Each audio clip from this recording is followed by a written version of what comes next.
2026નું વર્ષ પ્રારંભ થવા જઈ રહ્યું છે, તો આ નવું વર્ષ આપણા સૌ માટે શાંતિ લઈ આવે, સુખ લઈ આવે અને પરમાત્માની કૃપાથી ને પરિવારની સાથે, સમાજની સાથે હળીમળી અને આપણે રહી શકીએ. વિશ્વ લેવલે આપણે જોઈએ તો અત્યારે માત્ર ને માત્ર શાંતિ જ ઘટે છે.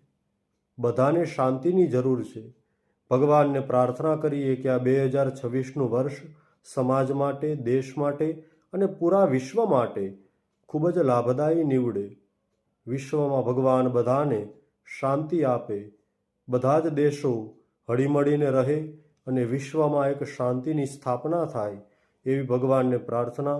આ અંગ્રેજી નવું વર્ષ છે, પરંતુ આપણે વ્યવહારમાં અંગ્રેજી ભાષાનો ઉપયોગ કરીએ છીએ.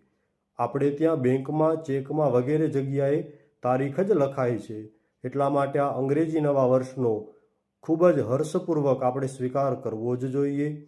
આ નવું વર્ષ બધા માટે લાભદાયી નીવડે. જય શ્રી રામ.